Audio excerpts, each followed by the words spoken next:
Hello and Happy New Year, everyone, and welcome to Backstage Buzz at the Mac, where you get the inside story on the art scene. I'm Diana Martinez, and I'm excited to kick the year off with a great lineup of guests.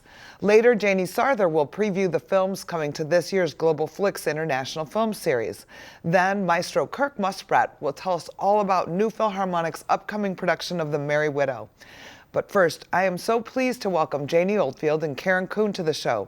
They're here to give us a scoop on the exciting event coming soon for the Love of Frida Gala that will be coming up in February. Welcome, Kuhn and Janie. Thank you. Thanks. So, that didn't sound excited at all. So tell me about the gala. Well, it's Valentine's Day. You can't beat it. So why wouldn't it be called For the Love of Frida? There you go. It really is a wonderful marriage between cuisine and appreciating Frida's art, because Chef Rick Bayless is going to be with us, and he is putting together a menu that all is based on things that Frida Kahlo and Diego Rivera actually served or enjoyed when they were living in Mexico City in Casa Azul. So we're going to have an expert give us a real culinary treat. Great. Music, silent auction, live auction. Karen, what are some of the prizes in the silent auction? Silent auction is sort of an array of the sort of typical wine package, as well as things for kids, some hotel stays and museum packages. And then there's probably some unique opportunities that are still in development, but really offer a great opportunity for all those involved to participate in some way. So there's a trip to Mexico, I understand. And where are the other trips that you have that are in this? There's a trip to Mexico, there's a trip to Vail for a ski weekend or maybe a summer adventure, New Mexico, and Santa Fe. and to so Florida. For the art lovers. Nice. And some really great golf packages to Kohler and Chicago Kohler's Golf. Beautiful. I've been to Kohler. Yeah, that is quite a place. I think we have something for everyone, for sure. Definitely. So in terms of the gala, who's helping to plan this event? We have a wonderful group of community volunteers chaired by Marcy and Mark Peterson, and we are so grateful for their support, but they have brought to the table lots of new friends for the MAC and the foundation. Yes, they have. And several foundation board members and enthusiasts are involved as well. It's really a dynamic group of people who are pretty darn skilled at putting together a party and are passionate about the fact that this will feed the Frida Kahlo Fund and help us to make the exhibition as excellent as it can, but at the same time, give us a Valentine's Day to remember. That's right. You know, where is the party going to be? The gala is going to be at the Esplanade Lakes in Downers Grove, and we're really excited to host over 400 people, and we've already sold 196 tickets, and invitations go out January 1. So there's lots of buzz already created about the gala, and so I would say get your tickets as soon as you can by contacting the MAC box office. You know, one thing that's nice about Esplanade Lakes is there's a hotel, correct? Attached to? Correct. So you could make this a weekend if you'd like. A weekend getaway with the DoubleTree, and there's Valentine's, packages. little romance, absolutely. little party, little fundraising, all for a good cause. Absolutely, absolutely. And you'll have valet, which is nice because of the weather. So if it's cold, it's okay. There's valet parking. You can just get dropped off right at the door. Yes, valet, cocktail reception, full dinner, entertainment, and silent and live auctions. So that's so fun. It'll be super fun. You know, I know that the committee has a lot of new people that Mark and Marcy brought to the table, and a lot of them are friends from Metropolitan Family Services, but I know a lot of people are doing this because of Alan Peterson, who is the gentleman who truly inspired this whole crazy event. Right. And Mark and Marcy, I just want to add, are Alan's son and daughter-in-law. Correct. Yes. Yep. So how many people would you say are on this committee? There are 22. 22 people. You know, it's amazing the support we've gotten from that group who's doing the gala. Then you have a host committee of how many people that are supporting? 24. 24 couples have come forward to say, we're here to help. We're here to help. And We're sponsor and share and spread the Yes. word. And if people want to buy a table, let's say they want to make this a Valentine's Day party, is there a deal for them at all? Or is it what's about the cost to buy a table?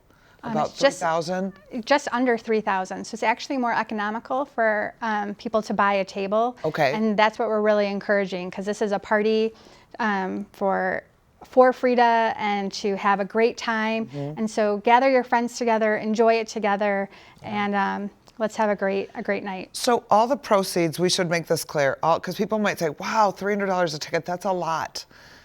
However, a big portion of this is donated.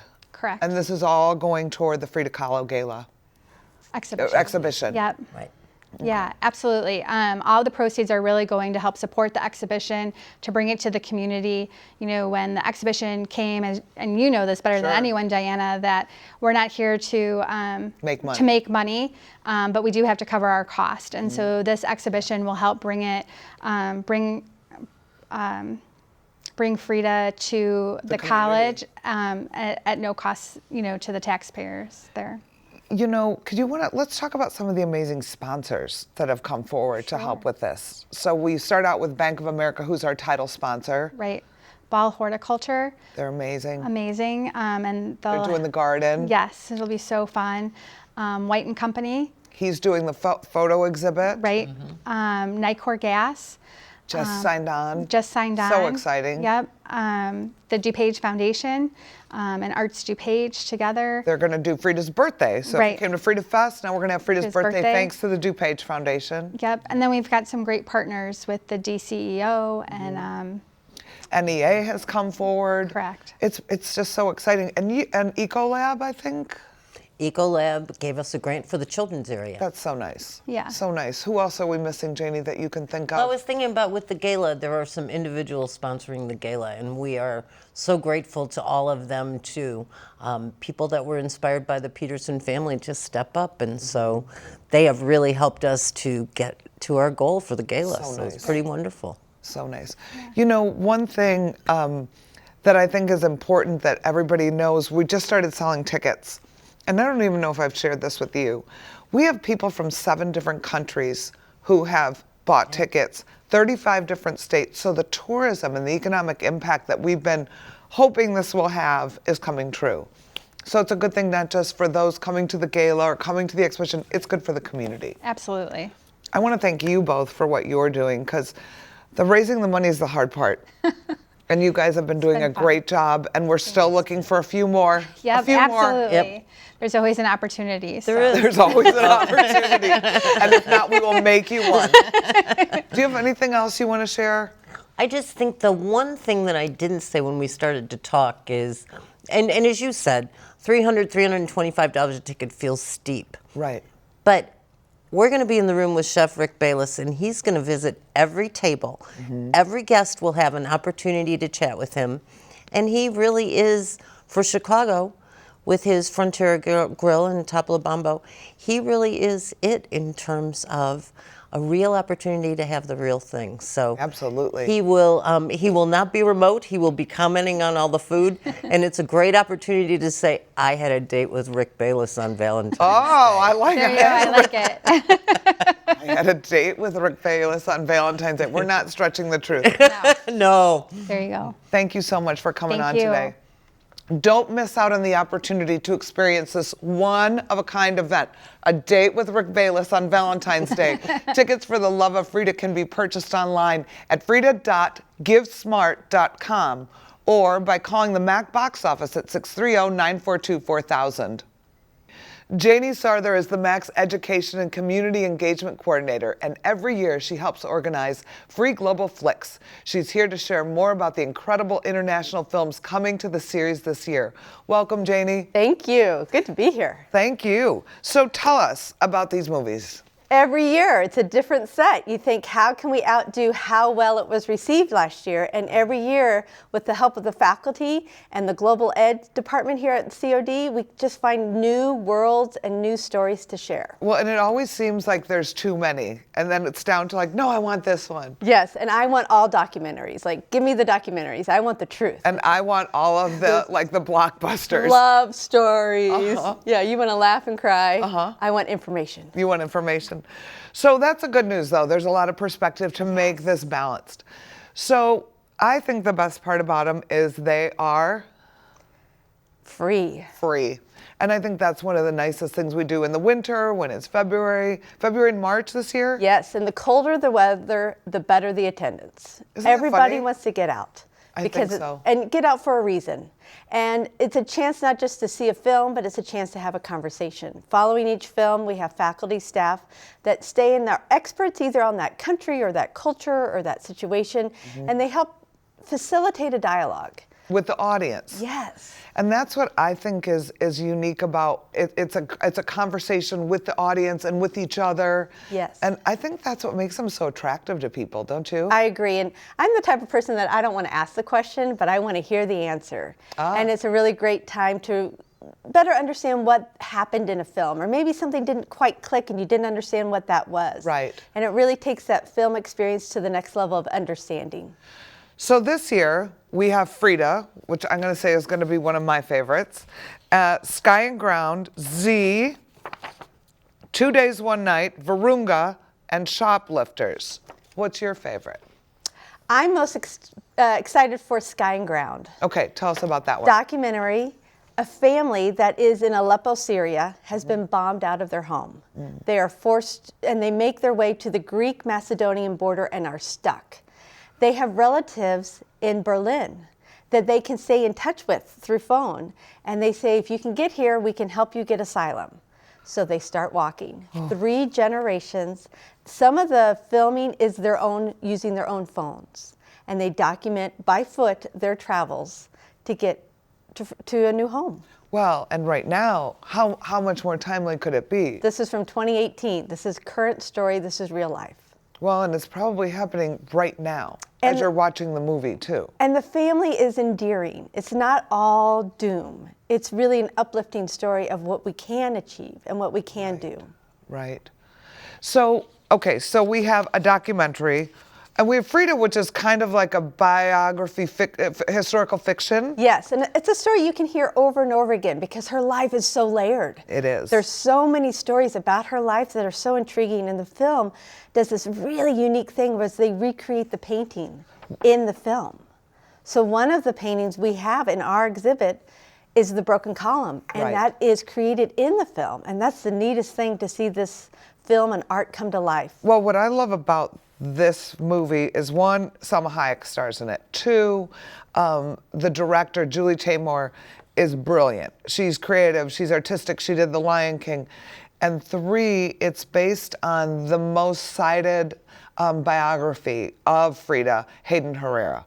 So if you want to see a movie on Frida, and that's why I think I was strongly wanting us to do this one, if you watch that, you're going to get a good, accurate picture of her life. Yes, and it's very absorbable. Yes. It's not high or level. No. It's real. It's a story. It's intriguing. It's passionate, romantic, fight, sad. It's all of it. Yes. And it's creative and artistic and artsy. It's some people might say it's too artsy, but I love it. Let's talk about 2 Days, 1 Night. The cliffhanger with a cliffhanger with a cliffhanger. And I don't want to say anything about those cliffhangers. It's a fictionalized story, but I'm sure there's some truth behind the situation. A woman's about to be fired. So if everybody agrees to let her go, they all get a bonus. So she has 2 days and 1 night to convince everybody that she needs her job and they can't get their bonus. Could you imagine? I hope they'd vote for me. and there's multiple votes, and then as it resolves, there's other cliffhangers. You hope they vote for you? No, if it was me, if it was real life, I want them to vote for me. I don't want them to get a bonus, right? I want my job. Right. That's what it's about. She's got to keep her job. That's kind of that's a tricky one. Interesting. Z is a classic. Classic from 1969, I believe, but it's a thinly veiled truth about politics in Greece. Okay. But it is the first film in the Oscars that was nominated for both best film, as well as best foreign language. It Interesting. won the best foreign language. It was also up for Cannes. It was also up for Golden Globes. So it was one of the first films that really was in all the top tier categories of award making. Okay, so we've hit Greece, we've hit Syria, we've hit Mexico, we've hit, let's see, what is 2 nights and 1 day? 2 days, 1 night, France. So now we have Virunga. The Congo. Africa. A beautiful story about how we are protecting animals, and those that are protecting the animals have to also protect the land. And they become soldiers to protect the land, to keep the animals safe. Their intent is to help the animals, but another documentary that's more about how do we protect the lands to keep the animals safe. Nice. And I bet it has beautiful cinematography of the animals and the apes and Yes. the jungle. And one of the producers is Leonardo DiCaprio. No way. Passionate about it and put his money forward to help the project. How nice is that? The last one is Shoplifters. That's an interesting one, I thought. It's about a family who are shoplifters who take an orphan in. Well, yeah, they're shopping more than just food. They're shoplifting people. But to help, the purpose and their intent is different than what it looks like on paper. Right. Well, I don't think they stole the child out of malice. I think they were trying to help the child. Yes. That's kind of a sad, sweet. That's your film. That's my film. Yes. Right, there's my film, right? There's my sad and dramatic, and Yes. and that's Japanese. And these all have subtitles. Yes. And a conversation following, and they're free. And if people want more information, they can go to the website. Yes, atthemac.org. Do you have popcorn? Yes. Soda? Plenty. Awesome. What else do we need to know? Come twice a day. You can come at 1:30 and 7:30. Perfect. Not just one film a day. And it shows Only on Wednesdays. Wednesdays, mid-February through mid-March. And our best suggestion is to park in the PE parking lot. Come in Thank through you. our back doors. Very good. Janie, thank you so much. Thank you. Thanks so much. Come visit the MAC for Global Flicks on Wednesdays in February and March. Admission is free, and there are 2 showtimes available, 1:30 and 7:30. Visit atthemac.org for the schedule. Come visit the MAC this February. On February 6th and 9th, the best of London's award-winning stars will be broadcast directly from the stage to the MAC's big screen in the musical Kinky Boots. Hot Club of Cowtown returns on February 7th to celebrate their 21st anniversary. Hit Play Ballerinas will take the stage on February 8th. Experience the best of Second City on February 15th, a perfect date night to share with your Valentine. For tickets or more information, visit atthemac.org or call the box office at 630-942-4000.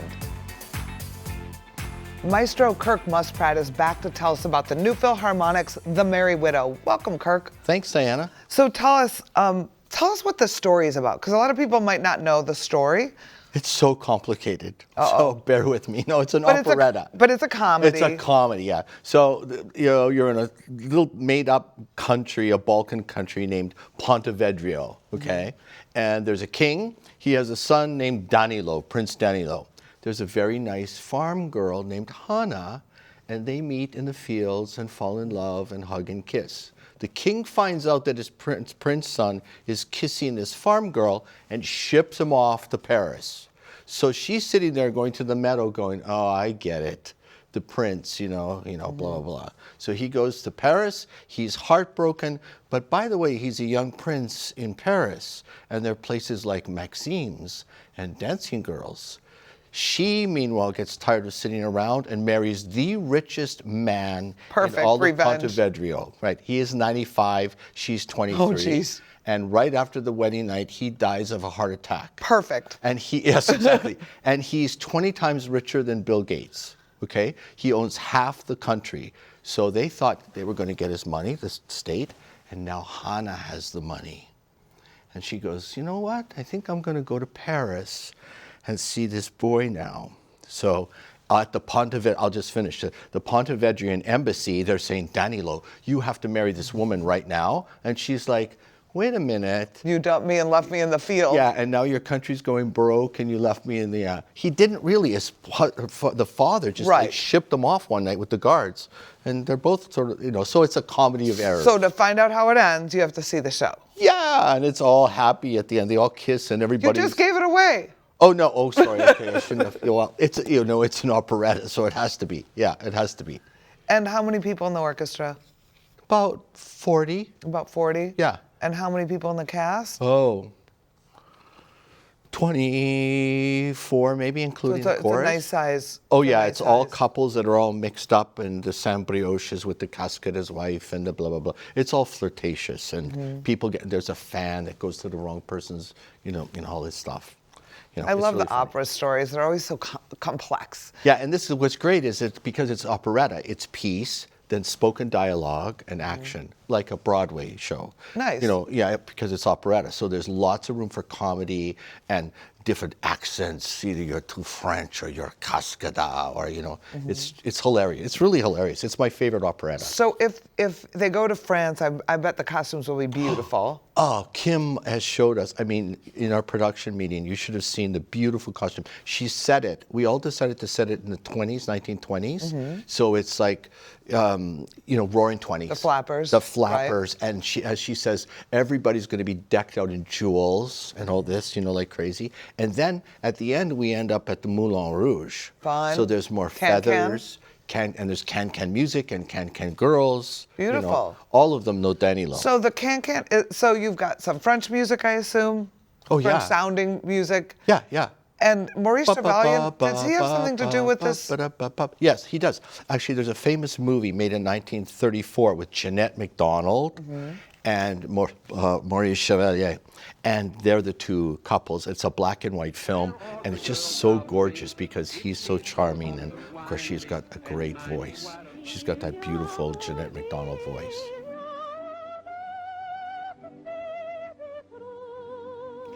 And so this black and white film that you're talking about is? The Merry Widow. It is The Merry Widow. Yeah, there are several films made of The Merry Widow after this production came out. This is the first one made in 1934 by Lubitsch. Okay. Yeah, and it's but there are So others. This is based on a film? No. The films were based on the opera? Yeah. Got it. Okay. So the operetta came out. It was That's what I thought. I'm like, isn't this old? This was written in 1905. So old. Yeah, old. Yeah. Not old. Right after the turn of the century. So another 20 years later, they made the film when they had the technology. And the film is, it's one of those enormous set stages with 40 people dancing in gowns and... Pretty. Oh, it's gorgeous, yeah. And you said this is your favorite? Oh, it's my favorite because it is so funny. It is absolutely hilarious, and the music is, just to die for. I mean, even the even the can music is cool. Of course, can's gorgeous. And there's beautiful romantic music in the middle when they're struggling with each other. The Velia song, for instance. So are you in rehearsal right now? No, haven't we won't started start till yet. the day after New Year. Day after New Year's. Yeah, and we'll just work with the cast and do the staging and do all that stuff. But we're well ahead with everything. I mean, the set's going to be terrific, and the lighting. We're all talking about what kind of tones we want to use and how we want to light things, and we started with costumes, which is really great because Kim's fantastic. She is fantastic. Yeah, she's We're talking about Kimberly Morris, who's a costume designer, and she's really a wonderful, wonderful talent. And I love her ability to do such diverse things. She can make a stagehand and make prosthetics and make you beautiful and do a period. She's really great. Yeah. She's really great. There's so much knowledge and attention to detail. Like she's talking about what kind of beads they should have, but you have to be careful because they're going to be dancing at a certain point. Right. And blah, blah, blah, blah, blah, and these jewel tones won't read with, Elias's idea about lighting that color of the set with the bronze on the set. And it's amazing to watch it. I mean, I love that these people are so good at what they do. Everybody, Everybody brings their piece to the table. Yeah.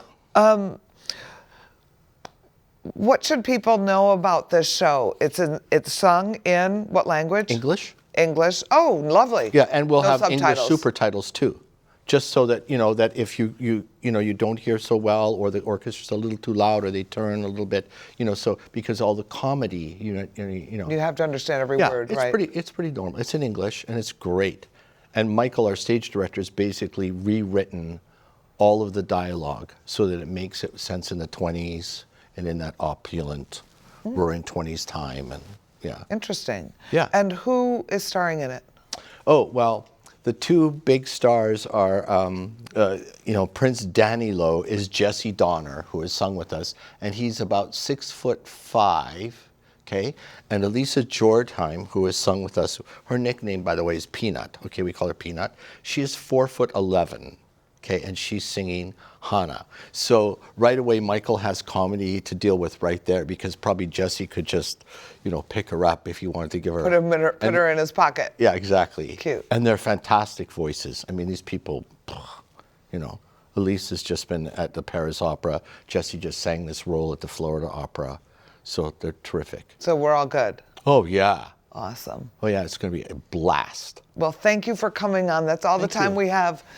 Don't miss out on your chance to see The Merry Widow, January 24th through the 26th. For tickets or more information, please visit atthemac.org or call the box office at 630-942-4000.